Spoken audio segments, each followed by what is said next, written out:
اپنی اخلاقی زندگی کو اچھے سے اچھی بنانا۔ حضور پاک صلی اللہ علیہ وسلم نے اپنے اخلاقی نمونہ دنیا میں ایسا پیش کیا کہ جس کے راستے سے آپ کے زمانے کی جہالت کٹی ہے، اور آپ نے 100% صحابہ کو اخلاق کی ان بنیادوں کو اٹھایا کہ صحابہ دنیا میں جو پھرے ہیں وہ ایمان، اعمال اور اخلاق کے ساتھ پھرے ہیں۔ کیا ایمان کے ساتھ پھرے، اعمال کے ساتھ پھرے اور اخلاق کے ساتھ پھرے، اور جس کے نتیجے میں پوری دنیا کے قلوب کو اسلام کی طرف انہوں نے متوجہ کیا ہے۔ اس لیے اپنی اخلاقی زندگی کو اچھے سے اچھی بنانا، اور اخلاق کا خلاصہ جناب رسول اللہ صلی اللہ علیہ وسلم فرماتے ہیں چند باتوں میں ہے۔ فرمایا جو تمہارے ساتھ برائی کرے اس کے ساتھ بھلائی کرو، جو تمہارے ساتھ ظلم و زیادتی کرے اس کو درگزر کرو، معاف کرو، جو تمہارے ساتھ رشتہ داری کو توڑے اس کے ساتھ رشتہ داری کو جوڑو، اس لیے کہ رشتہ داری قیامت کے دن اللہ سے کہے گی اے اللہ جس نے مجھے دنیا میں جوڑا اپنی رحمت سے اس کو جوڑ دے، اور جس نے مجھے توڑا اپنی رحمت سے اس کو کاٹ دے۔ اور یہ فرمایا کہ جو تم کو کبھی چائے پانی کا نہ پوچھے اس کو کھلاؤ پلاؤ۔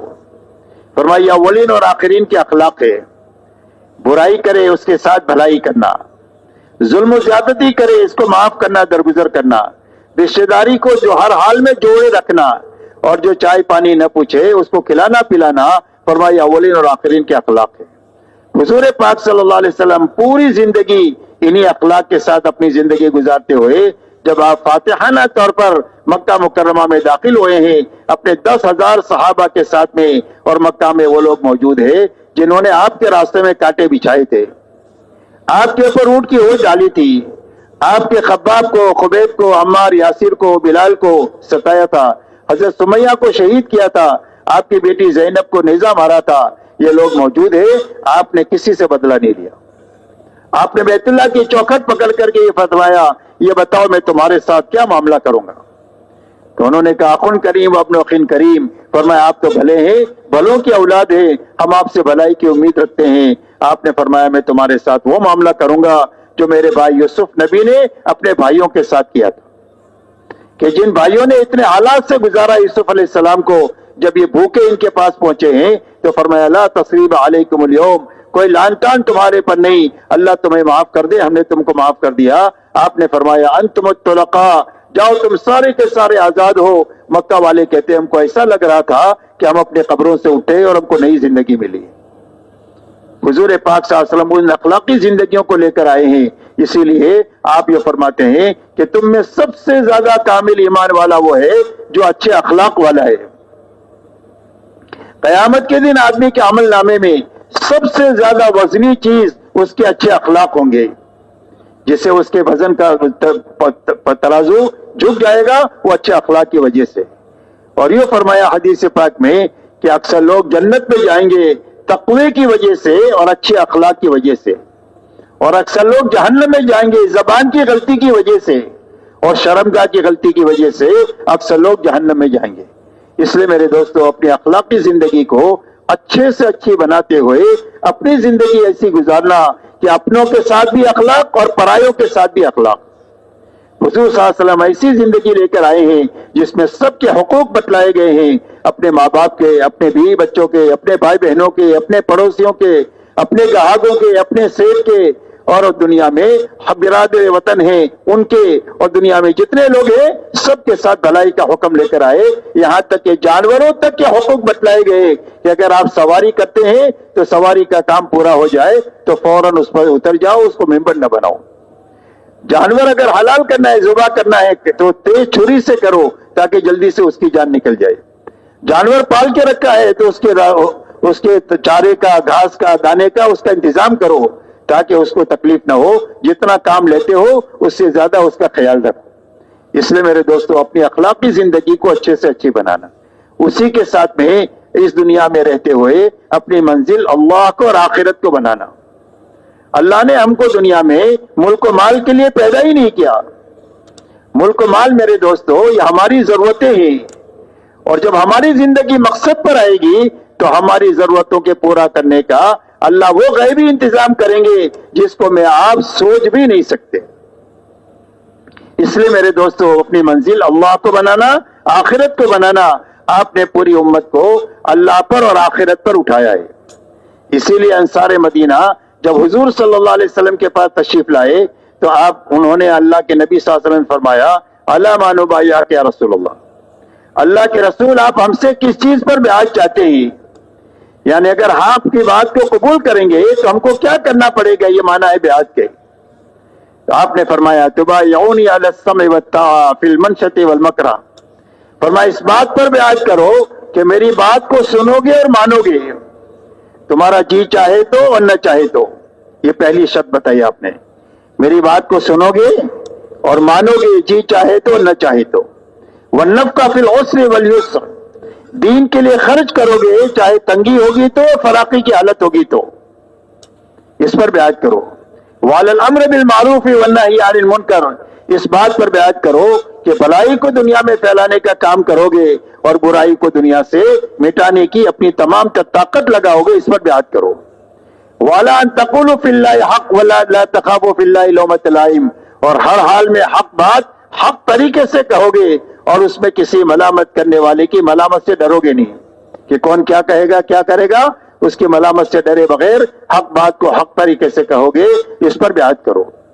وَعَلَىٰ أَن تَمْنَعُونِي كَمَا تَمْنَعُونَ أَنفُسَكُمْ وَأَوْلَادَكُمْ وَأَزْوَاجَكُمْ، اور فرمایا جب تمہاری دعوت پر میں مدینہ منورہ میں آ جاؤں اور ساری دنیا تمہارے مقابلے پر آ جائے تو اس وقت میں میری حفاظت کے لیے وہ تمام وسائل تم اختیار کرو گے جن وسائل سے تم اپنے عورتوں کی اور اپنے بچوں کی جو تم حفاظت کرتے ہو. یہ شرائط آپ نے ان کے سامنے رکھے. تو اسعد ابن زرارہ رضی اللہ تعالیٰ عنہ اس بیعت میں تھے، انہوں نے کھڑے ہو کر یوں کہا اللہ کے نبی اگر ہم یہ کام پورے کر لیں گے تو ہم کو ملے گا کیا؟ آپ نے فرمایا وَلَكُمُ الْجَنَّةُ، اگر یہ کام کر لو گے تو اللہ تمہیں جنت دے دیں گے، اور اگر تمہاری جنت بن گئی تو اللہ تمہاری دنیا بنا دیں گے. اس لیے کہ دنیا آخرت کا سایہ ہے، جب آخرت بن جائے گی تو اس کے بناؤ کے آثار دنیا میں حیات طیبہ کی شکل میں ظاہر ہو جائیں گے.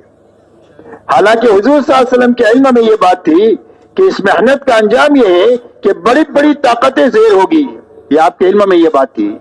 اسی لیے آپ ہجرت کے وقت میں آپ جانتے ہیں کہ سراقہ ابن مالک نے جب آپ کا پیچھا کیا ہے اور وہ آپ کے قریب پہنچ گیا تو آپ نے فرمایا سراقہ اس وقت میں تمہارا کیا حال ہوگا جب کسریٰ کے کنگن تمہارے ہاتھ میں ہوں گے.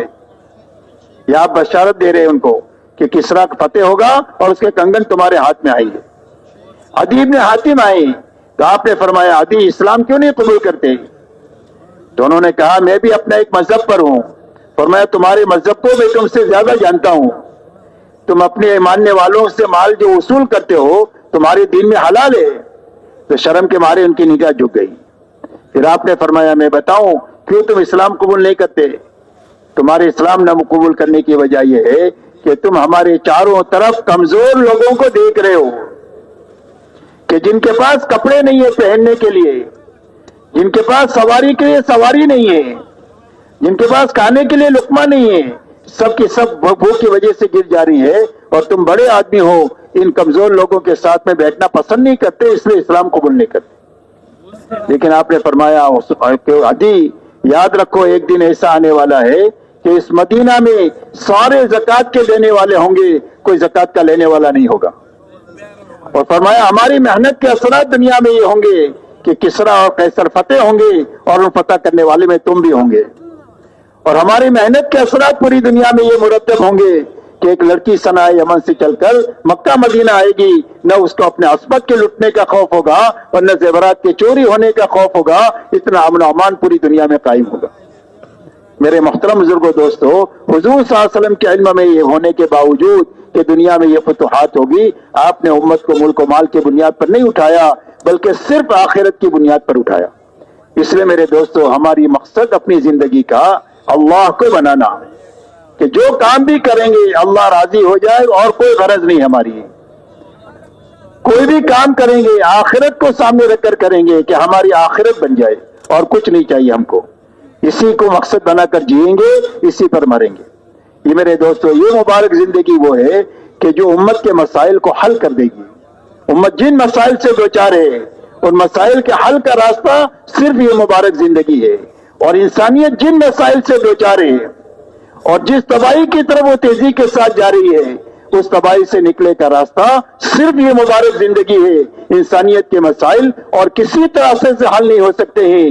جتنا حل کرنے کی کوشش کریں گے دلدل کی طرح زمین میں دستے چلے جائیں گے. یاد رکھو ہر دن تباہی کا ہے اور ہر دن پریشانی کا ہے. اس سے نکلنے کا راستہ صرف وہ مبارک زندگی ہے جس کو محمد رسول اللہ صلی اللہ علیہ وسلم لے کر کے آئے ہیں. اگر یہ زندگی ہماری زندگی میں آ جائے, ایمان والوں کی زندگی میں آ جائے, جہاں جہاں مسلمان پوری دنیا میں جی رہے ہیں ان کی زندگیوں میں آ جائے, تو میرے دوستو یقین مانو پوری دنیا کے لوگ اسلام کی طرف اور دین کی طرف ایسے دوڑ کر آئیں گے جیسا بھوکا کھانے کی طرف آتا ہے, پیاسا پانی کی طرف آتا ہے, دھوپ میں چلنے والا سائے کی طرف آتا ہے. اس طرح ساری انسانیت اسلام اور دین کی طرف آئے گی اور دنیا کا کوئی پروپیگنڈا اور کوئی طاقت ان کو اس سے روک نہیں سکتی ہے.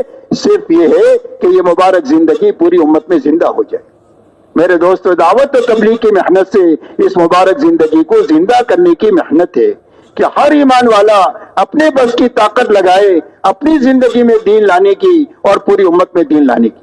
اب میرے محترم دوستو یہ مبارک زندگی کے زندہ ہونے کا ایک ہی راستہ ہے, یاد رکھو, اور وہ راستہ صرف محنت کو صحیح کرنا ہے. یہ زندگی ہم یہ چاہتے ہیں تو صرف تمنا